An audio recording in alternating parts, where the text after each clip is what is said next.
अस्सलाम वालेकुम। आज हम फंक्शन की कुछ और टाइप्स पढ़ेंगे। सबसे पहले हमारे पास है composition of function. Composition of function हमारे पास क्या होता है? लेट का लिए हमारे पास एक फंक्शन है एफ़, जो क्या है ए से बी पे डिफ़ाइन है, एंड जी एक फंक्शन है, वो क्या है, बी से सी पे डिफ़ाइन है। The composition of F with G, composition हम अगर एफ़ की जी के साथ लें तो वो क्या होगा? Is a function from A into C. ठीक है, जब हम कंपोजिशन लेंगे एफ़ की जी के साथ तो वो क्या फंक्शन होगा? ए इंटू सी पे डिफ़ाइन होगा। ठीक है, defined by G of F of X equal to, इसको हम ऐसे भी लिख सकते हैं, जी और ब्रैकेट डाल के अंदर एफ़ ऑफ एक्स। इसको हम ऐसे डिफ़ाइन करते हैं एंड डिनोट कैसे करते हैं? And is denoted by G O F. ठीक है, जी ऑफ एफ़। अब एक एग्जाम्पल लिया हमने, एक सेट लिया है 1 2 3, उस पर पहले एक फंक्शन एफ़ अप्लाई किया है, फंक्शन एक बनाया है, और एक जी फंक्शन बनाया है। ठीक है, और ये हमने क्या लिया है? आइडेंटिटी फंक्शन लिया है। ए पे ये फंक्शन एफ़ क्या है? एफ़ जो है ए से ए पे डिफ़ाइन हो रहा है। ठीक है, यहाँ पे जी भी क्या है? ए से ए पे डिफ़ाइन हो रहा है। ठीक है, अब 1 किस पे मैप कर रहा है? 1 पे, 2 3 पे, 3 2 पे कर रहा है, यहाँ पे 1 2 पे कर रहा है, 2 1 पे कर रहा है, 3 3 पे कर रहा है। ठीक है, ये हमने लिख लिया है। 1 पे एफ़ अप्लाई करें तो 1 आ रहा है, 2 पे करें तो 3 आ रहा है, 3 पे करें तो 2 आ रहा है, इसलिए इस तरह जी के भी हमने लिख लिए हैं। ठीक है, अब जब हम एफ़ ऑफ जी करेंगे, ठीक है, सबसे पहले हम 1 पे करेंगे, 1 पे अप्लाई करेंगे, F of G of X होता है ना, एक्स की जगह पे हमने क्या लिख लिया? 1 लिख लिया। ठीक है, अब इसको हम ऐसे भी लिख सकते हैं, ये एफ़ डालना है, उसके बाद ब्रैकेट डालने हैं, जी ऑफ 1 हमने लिख दिया। ठीक है, अब जी ऑफ 1 की वैल्यू यहाँ पे हमने निकाली, ये क्या है? 2 है, वो हमने लिख दी। अब एफ़ ऑफ 2 की वैल्यू यहाँ पे हमने निकाली है, वो क्या है? 3, वो हमने लिख दी। ठीक है, ये एफ़ ऑफ जी ऑफ 1 का हमारे पास क्या आ गई है? आंसर 3 आ गया। इस तरह एफ़ ऑफ जी ऑफ 2 का हम निकाल लेंगे, ये क्या आएगा? एफ़ और ब्रैकेट में क्या आ जाएगा? G of 2। अब जी ऑफ 2 की वैल्यू यहाँ पे क्या है? 1 है, 1 है, वो हमने लिख दिया है। इधर क्या नाम है इसका? 1 आ जाएगी। अब एफ़ ऑफ 1 क्या है हमारे पास? एफ़ ऑफ 1 हमारे पास 1 है। ठीक है, वो इसकी वैल्यू यहाँ पे आ जाएगी। अब एफ़ ऑफ जी ऑफ 3 हमने फाइंड करना है। अब क्या आ जाएगा? एफ़ वैसे ही आ जाएगा, G of 3 equal to, G of 3 किसके इक्वल आया है? 3 के इक्वल आया है, वो 3 हमने लिख देना है, और एफ़ ऑफ 3 हमारे पास क्या होगा? एफ़ ऑफ 3 क्या होगा? 2 होगा। ठीक है, अब ये हमने निकाला था एफ़ ऑफ जी के लिए। ठीक है, इसको अगर हम ऐसे शो करवाएं तो ये ऐसे होगा। ये सेट तो हमने 1 2 3 तीनों 1 2 3 थे ना, 1 क्या है? 1 पहले किस पे मैप हो रहा है? 1 1 पे मैप हो रहा था। ठीक है, 1 1 पे मैप हो रहा था। उसके बाद इसको, ये दो डायग्राम को ना, इनको कंबाइन करके एक डायग्राम में जब हम लिखेंगे ना तो ऐसे लिखेंगे, 1 1 पे मैप हो रहा है, और जी में 1 किस पे मैप हो रहा है? 2 पे। ठीक है, तो ये क्या आ जाएगा? 1 2 पे चला जाएगा। 2 यहाँ पे 3 पे मैप हो रहा था, 2 3 पे, और 3 यहाँ पे क्या हो रहा है? मैप 3 3 पे हो रहा है। इस तरह ये 3 2 पे हो रहा है, और जी में 2 जो है वो 1 पे हो रहा है। ठीक है, अब यहाँ पे हमने एफ़ ऑफ जी ऑफ 1 निकाला है। अब अगर हम जी ऑफ एफ़ ऑफ 1 निकालें तो क्या ये इसका आंसर सेम आएगा? हमने ये अब देखना है। ठीक है, यहाँ पे क्या आ जाएगा? जी बाहर आ जाएगा, एफ़ ऑफ 1 अंदर ब्रैकेट में लिख लेंगे। एफ़ ऑफ 1 हमारे पास किसके इक्वल आया था? 1 के इक्वल, वो हम यहाँ पे लिख लेंगे 1 के इक्वल, और जी ऑफ 1 हमारे पास किसके इक्वल आया था? 2 का इक्वल। ठीक है, तो फिर 2 आ गया। लेकिन ये देखें, एफ़ ऑफ जी ऑफ 1 हमारे पास क्या आ रहा था? 3 आ रहा था, यहाँ पे जी ऑफ एफ़ ऑफ 1 2 आ रहा है। तो ये क्या प्रूव करता है कि यहाँ पे कॉम्यूटेटिव लॉ जो है इस पे कंपोजिशन ऑफ फंक्शन पे होल्ड नहीं करता। ठीक है, कॉम्यूटेटिव लॉ क्या होता है? A B is equal to B A. ठीक है, तो यहाँ पे क्या है? जी ऑफ एफ़ ऑफ 1 और एफ़ ऑफ जी ऑफ 1 और जी ऑफ एफ़ ऑफ 1, क्या ये दोनों का सेम नहीं है? तो इधर कॉम्यूटेटिव लॉ होल्ड नहीं करेगा, बट यहाँ इस कंपोजिशन ऑफ फंक्शन पे एसोसिएटिव लॉ ऑलवेज होल्ड करेगा। लेकिन जो कॉम्यूटेटिव लॉ है वो कंपोजिशन ऑफ फंक्शन पे होल्ड नहीं करेगा।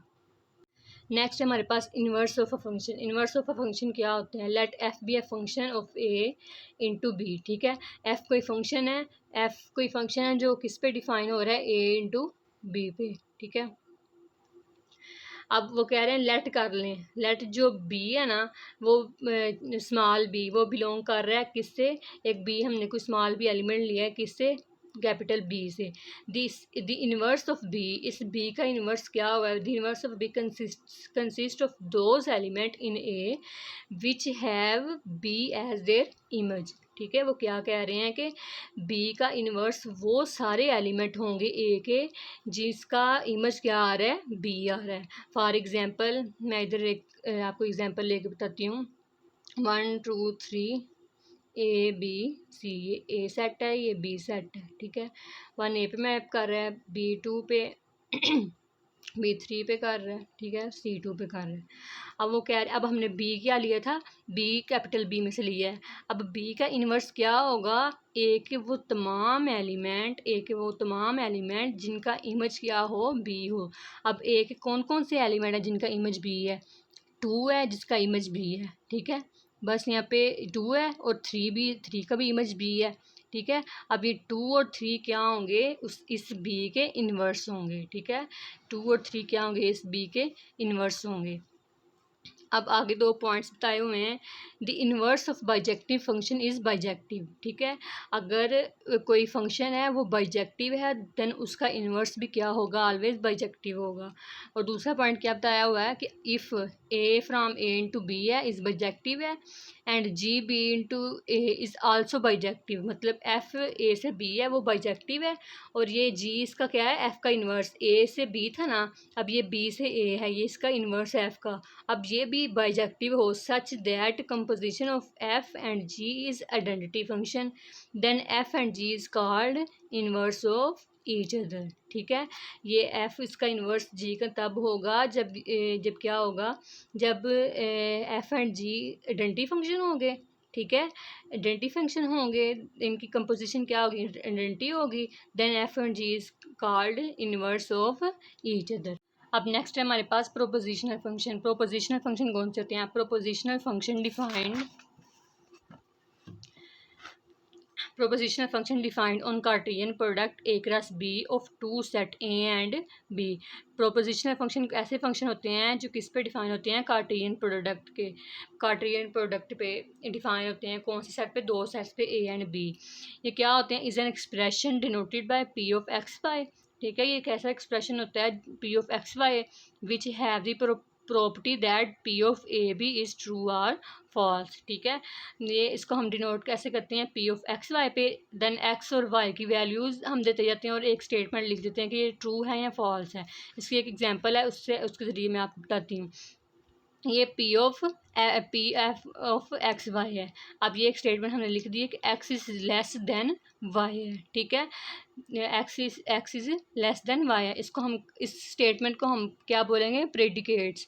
प्रेडिकेट्स क्या से? ऐसी स्टेटमेंट जो प्रोपोजिशनल से पहले गिवन होती हैं। ठीक है, अब इस पर हम प्रोपोजिशनल फंक्शन हम लगाएंगे। ये पहले हमने स्टेटमेंट एक लिख दी है, इस पर हम क्या करेंगे? प्रोपोजिशनल फंक्शन हम अप्लाई करेंगे। एक्स को वैल्यू को दे देंगे 1 है और वाई पे 3 है। अब देखना ये स्टेटमेंट इस 1 और 3 पे अप्लाई होती है या नहीं, मतलब कि ट्रू है या फॉल्स है। जब ट्रू होगी तो ट्रू लिख देंगे, मतलब कि सही होगी स्टेटमेंट। अगर नहीं सही होगी तो हम क्या करेंगे? फॉल्स लिखेंगे। 1 इज़ अब ये एक्स था ना, एक्स की जगह पे हम क्या लिख देंगे? 1 हमने एक्स की वैल्यू ले ली, वाई की हमने क्या ले ली? 3 ले ली। अब था X is less than Y, 1 is less than 3 है। ठीक है, वाई 1 इज़ लेस देन 3 है, ट्रू है, ट्रू आ जाएगा। अब 2 हमने एक्स की वैल्यू 2 लिख ली, वाई की वैल्यू लिख दी पाई। ठीक है, अब देखना है 2 पाई से लेस है, यस लेस है, क्योंकि पाई की वैल्यू 3 पॉइंट समथिंग होती है और 2 जो है लेस होगा पाई से, तो ये भी क्या है? ट्रू है। अब यहाँ पे 5 और 1 है, 5 इज़ लेस देन 1, नो, ये 5 1 से लेस नहीं होना होता है, तो इसलिए ये क्या होगी? ये फॉल्स होगी। ठीक है, प्रोपोजिशनल फंक्शन एक ऐसी स्टेटमेंट होती है जो यहाँ तो ट्रू हो सकती हैं या फिर क्या होती है? फॉल्स हो सकती हैं।